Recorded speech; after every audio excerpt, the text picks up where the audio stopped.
आज फिर हम एक नया मुद्दा लेकर आए हैं। जिस तरह हम पहले भी एक नया मुद्दा लेकर आते हैं, तो उचाना के अंदर भाई जो एक मुद्दा चला हुआ है, एक प्रिंसिपल है जो सरकारी स्कूल में, लड़कियों वाला स्कूल में, तो उसके ऊपर आरोप है भाई लड़कियों के साथ छेड़छाड़ के। और हमारे साथ हैं डॉक्टर सिकम जी, जो पहले बहुत ज़्यादा सक्रिय रही आंदोलन में भी। तो आज उनसे भी बातचीत करें, क्योंकि ये भी एक महिला है, एक समाज के जिम्मेवार पद पर है, क्योंकि किसान आंदोलन में भी और वैसे भी सामाजिक कामों में बहुत ज़्यादा भूमिका रहा है। राम राम जी। राम राम जी। सिकम जी, जो यू मामला आया है, प्रिंसिपल के ऊपर आरोप लगे हैं जी। लड़कियों को छेड़ने के, तो उस मामला में आपका क्या विचार है? नहीं, विचार तो ये है कि ये उचाना के लिए बड़ा धर्म संकट का टाइम है और उचाना के लिए बड़ा गंदा दिन मानती हूँ मैं तो इसमें।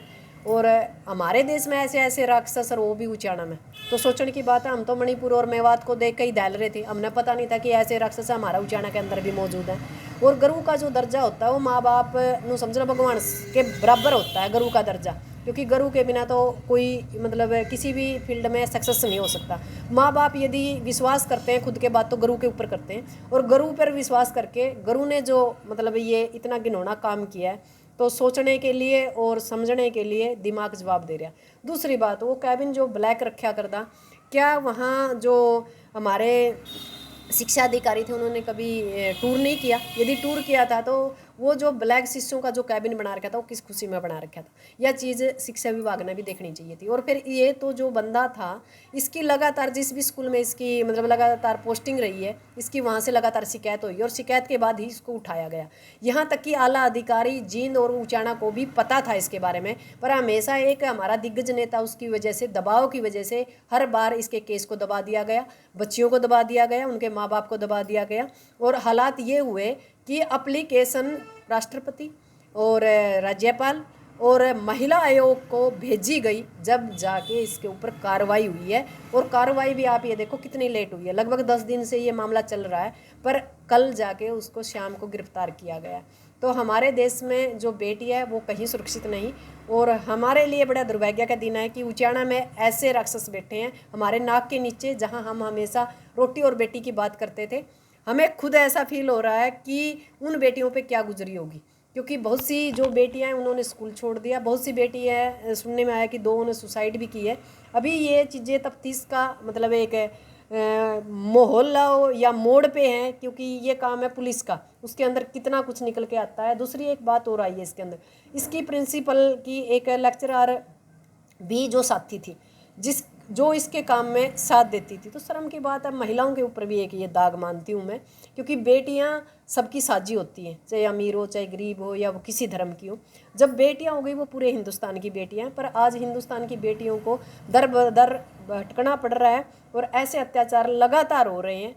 पीछे एक सदन में जो पिछला सत्र था, सदन के अंदर एक MP ने बताया था कि 13,13,000 महिलाएं मिसिंग है इंडिया से, हिंदुस्तान से। तो शर्म की बात है कि धरती खाई या आसमान निकल गया, पर सरकार असंवेदनशील है, क्योंकि इसके पास ना बेटियां हैं ना इसके पास रोटी है। रोटी ये मांग के खाते थे, बेटियां इनके घर में है नहीं।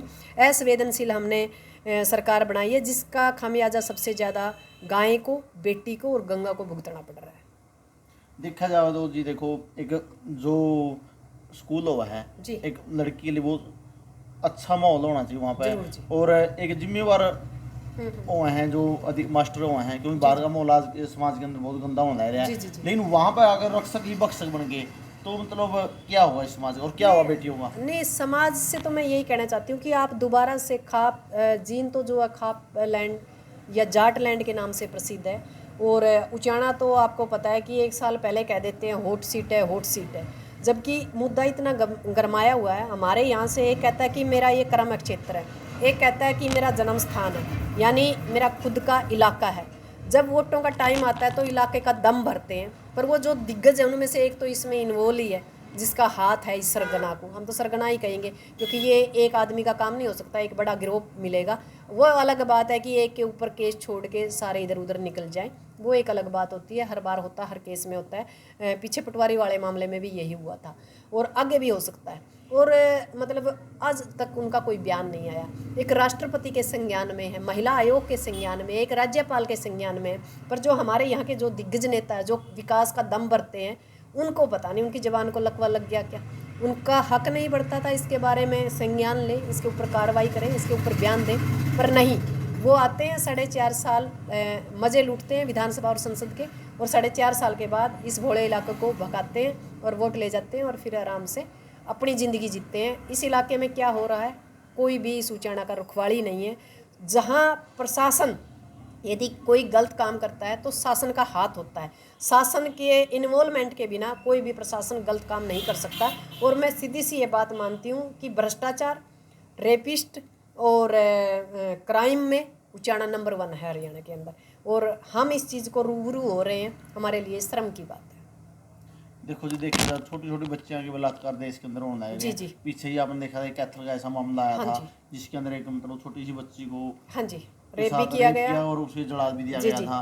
तो मतलब कहीं ना कहीं समाज के अंदर बहुत ज़्यादा बेटियों के साथ बहुत गलत हो रहा है। जो सरकार है ना, सरकार ने पहले हमारी फसलों को ख़राब किया, खापों को दबाया गया, खापों को तोड़ा गया, खाप चौधरियों पर केस किए गए ताकि वो किसी भी मामले में इन्वॉल्व ना हो, बोल लेना। तो वहाँ से फिर नस्लों के ऊपर सरकार ने हमला करना शुरू किया, लव मैरिज लेके आए, लव इन रिलेशनशिप लेके आए। ये क्या, ये हमारी नस्लों को ख़राब करने के लिए स्कूलों के अंदर टैब देना। आपको भी पता है क्या चीज़ें सर्च होती हैं, बाकायदा मीडिया के अंदर एक रिपोर्ट आई थी कि बच्चे क्या सर्च कर रहे हैं। और अब तो हालात ये है कि पहले तो 5वीं से आप बच्चों को दिए गए थे टैब, अब नीचे वाले 3री के बाद भी टैब दिए जाएंगे। यानी ये सरकार हमारी नस्लों को ख़राब करने की तरफ पूरा ध्यान दिए हुए है।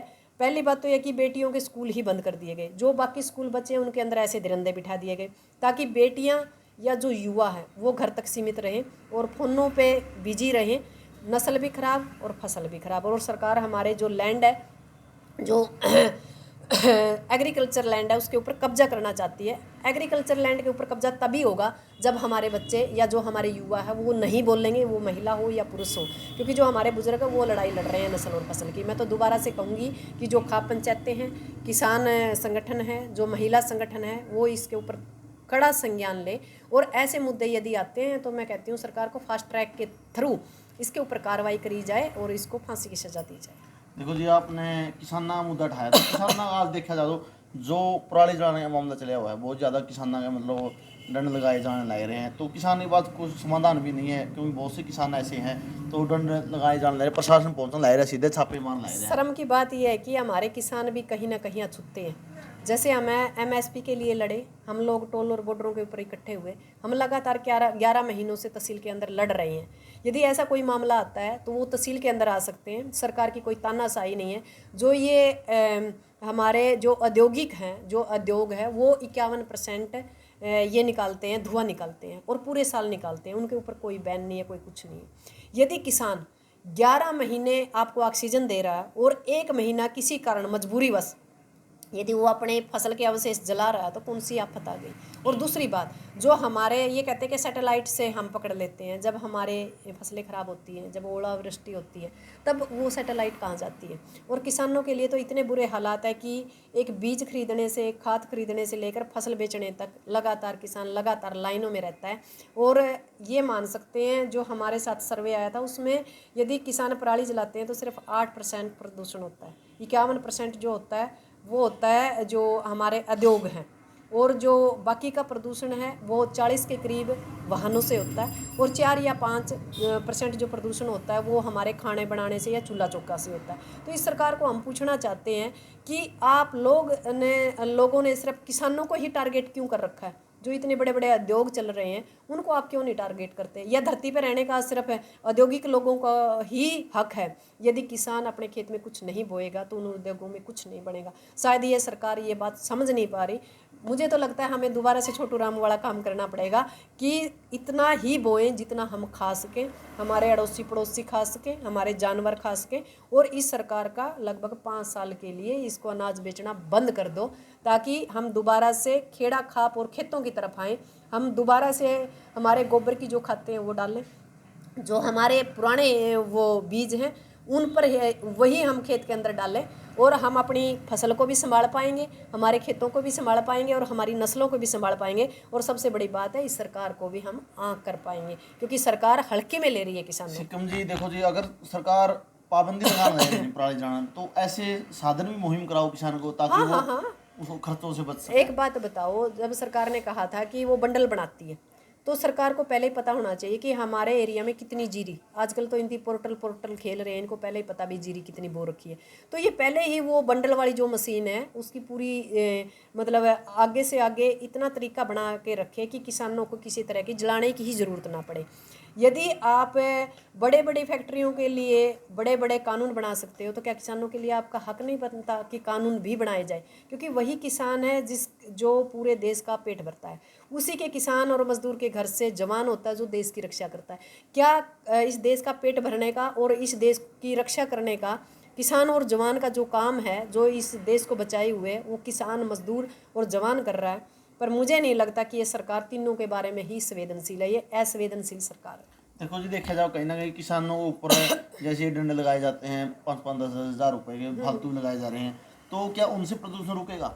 नहीं, बिल्कुल नहीं रुकेगा। और डे नाइट की बजाय रात में कुछ कर सकते हैं। देखो, जब कोई काम करता है तो सारी चीज़ें होती हैं उसमें। जब सरकार को ऐसा लगता है कि इस समस्या का समाधान हो सकता है, सरकार इस समस्या का समाधान कर सकती है।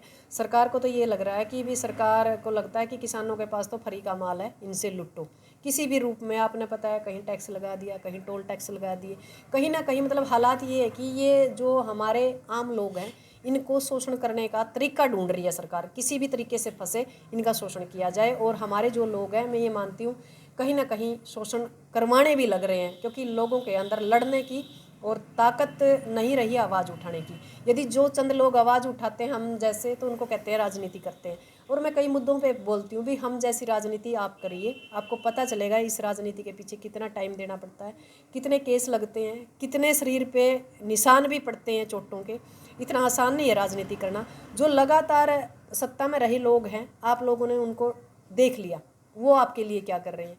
तो आप नए लोगों को मौका दीजिए ताकि इस नस्ल और फसल को, रोटी और बेटी को हम बचा पाए। देखो जी, आपने राजनीति की बात करी है, तो आपने लग रहे आने वाला भविष्य में आने वाले चुनाव के अंदर उचाना की राजनीति के अंदर कोई परिवर्तन आएगा? देखो, हमारी कोशिश है जी परिवर्तन